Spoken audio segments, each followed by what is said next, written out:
تو یہ ساری رات عبادت کرنے کی ہے، مگر علماء نے بڑی پیاری 6 عبادات جو فرمائی ہے، وہ میں 6 نوافل جو فرمائے پہلے وہ بتا دیتا ہوں کہ بندہ 6 نوافل پڑھے اس رات، اور وہ نوافل جو ہیں سبحان اللہ، بہتر تو یہ کہ عصر کے بعد سے ذکر و اذکار شروع کر دے، کوشش کرے کہ یاسین شریف پڑھ لے تو 10 قرآن پاک کا ثواب، تو سال کا آخری وقت ہے، تو یہ آخری لمحہ اللہ کرے آپ روزے سے بھی ہوں تو کوشش کریں کہ 13 14 15 شعبان، جہاں 13 تھی انہوں نے رکھا ہوگا امید ہے، ورنہ جہاں 14 ہے وہ ضرور رکھے، اور 14 15 شعبان کو روزہ رکھنے کا فائدہ یہ ہے کہ نامہ اعمال کا آخری دن بھی روزے سے ہو جائے گا، پہلا دن بھی روزے سے ہو جائے گا۔ اب نامہ اعمال کے جو آخری لمحات ہیں وہ کون سے ہیں؟ وہ عصر سے مغرب سے پہلے والے ہیں، تو اس میں تلاوت کر لیں، سورہ یاسین پڑھ لیں، استغفار پڑھ لیں، درود پاک کثرت سے پڑھ لیں، وہ وقت عبادت میں گزارے تو آخری لمحات بھی عبادت میں ہو جائیں گے۔ پھر مغرب کے بعد فوراً کیا کرنا ہے؟ مغرب پڑھ لی، اب 2 رکعت نفل پہلے پڑھنی ہے کہ یا اللہ ان نوافل کی برکت سے مجھے ہر قسم کی بیماری اور آفتوں سے محفوظ فرما، اور اس کے بعد یاسین شریف پڑھ لے، پھر 2 رکعت پڑھے کہ یا اللہ درازی عمر بالخیر عطا فرما، زندگی طویل زندگی خیر اور عافیت کے ساتھ مانگنا بھی کوئی حرج نہیں ہے،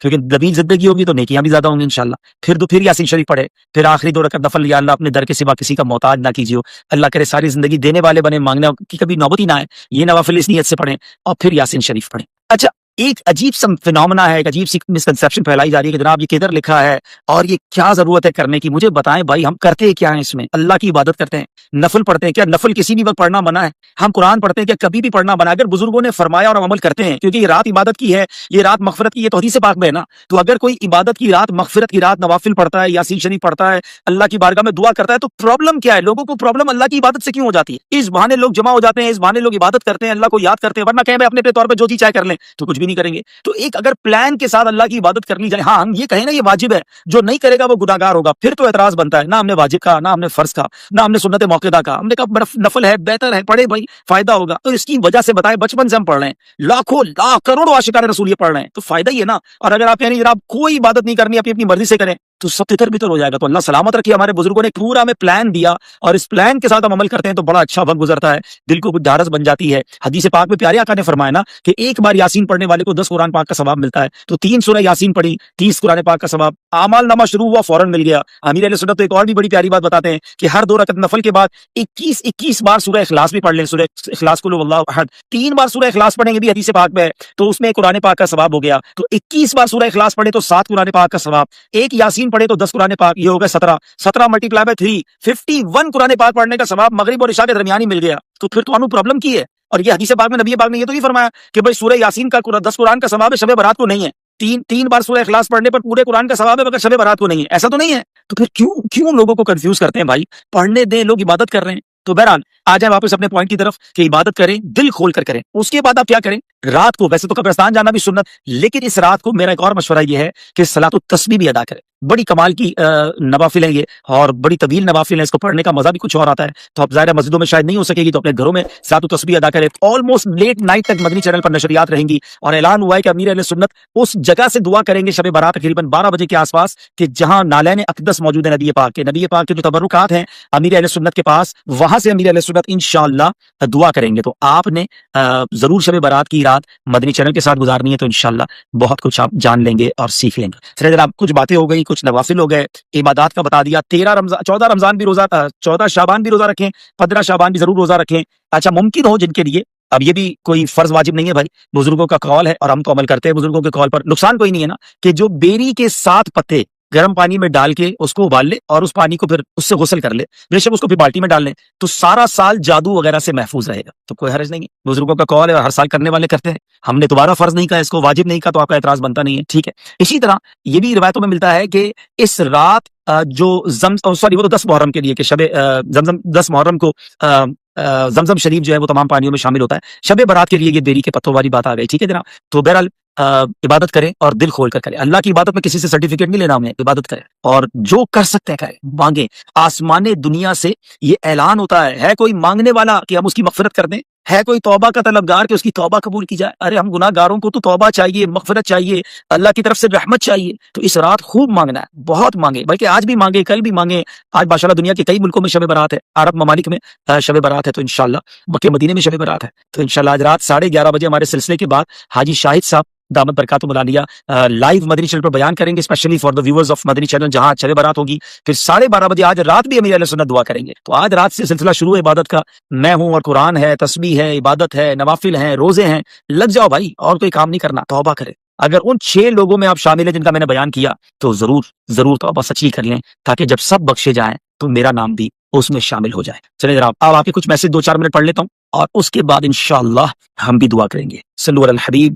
جناب 14 شعبان کی رات یعنی 8 اپریل. ارشد اویسی صاحب دیکھیں ہمارے یہاں پاکستان میں 14 شعبان کل ہے یعنی بدھ اور جمعرات کی درمیانی رات. عرب ممالک میں آج بڑی رات ہے. ٹھیک ہے. ہاں یہ غسل جو ہے عامر شہزاد بھائی مغرب کے بعد سے لے کر فجر تک کبھی بھی آپ بیری کے پتوں کے ساتھ غسل کر سکتے ہیں. ہاں مشکات آج نہیں ہے. مشکات بھی آج اپنی خالہ کے گھر کل چلی گئی ہیں. مشل بھی نہیں ہے. آج ہم اکیلے ہیں اور بہت زیادہ دونوں کو مس کر رہے ہیں. جی 12:30 بجے عمر بھائی پاکستانی ٹائم کے مطابق آج رات 12:30 بجے ابھی اہل سنت آج بھی دعا کریں گے اور کل بھی کریں گے انشاءاللہ.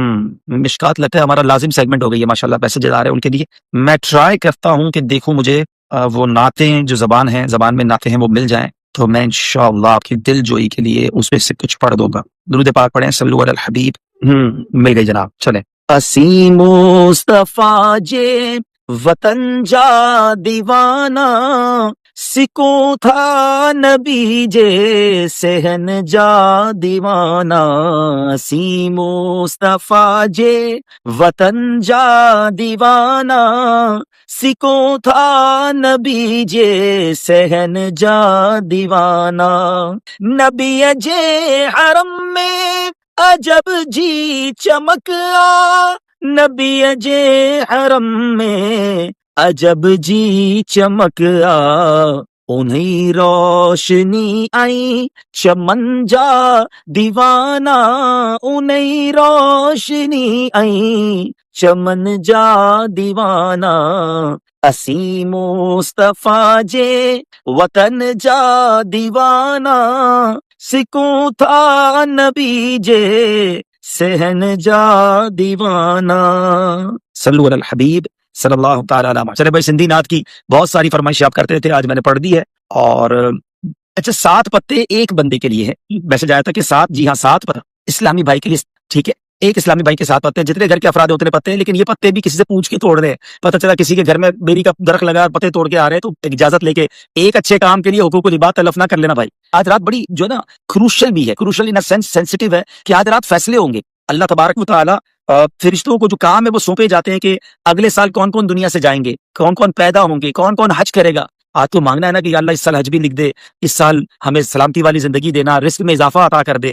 دعا کے اندر بھی جو ہے نا شب برات کی. اب ذرا سنیے گا, میں تھوڑا سا 1-2 جملے سناتا ہوں. اللہم یا ذا المن ولا یمن علی یا ذا الجلال والاکرام یا ذا الطول والانعام لا الہ الا انت ظہر اللاجین وجار المستجیرین وامان الخائفین. اللہم ان کنت کتبتنی عندک فی ام الکتاب شقیا او محروما او مطرودا او مقترا علی فی الرزق. اب ذرا یہاں تک کا ترجمہ سنیے گا. اے اللہ, اے احسان کرنے والے کہ جس پر احسان نہیں کیا جاتا, اے بڑی شان و شوکت والے, اے فضل و انعام والے, تیرے سوا کوئی معبود نہیں. تو پریشان حالوں کا مددگار, پناہ مانگنے والوں کو پناہ اور خوفزدہ کو امان دینے والا ہے. ہم سب کو امان چاہیے نا, ڈرے ہوئے نا, اللہ سے مانگو نا, اے خوفزدہ کو امان دینے والے. پھر فرمایا اب یہ جو ام الکتاب کی بات ہے نا کتنی گہری بات ہے کہ اے اللہ اگر تو نے اپنے یہاں ام الکتاب یعنی لوح محفوظ میں مجھے شقی یعنی بدبخت, محروم, دھتکارا ہوا اور رزق میں تنگی دیا ہوا لکھ چکا ہے, اے اللہ اگر تو نے لکھ دیا ہے تو اب آگے کیا فرمایا, آگے کیا عرض ہے ذرا سنیے گا. میں دوبارہ یہاں سے پڑھوں گا تاکہ آپ کو اب ترجمے کے ساتھ جب آپ سنیں گے نا تو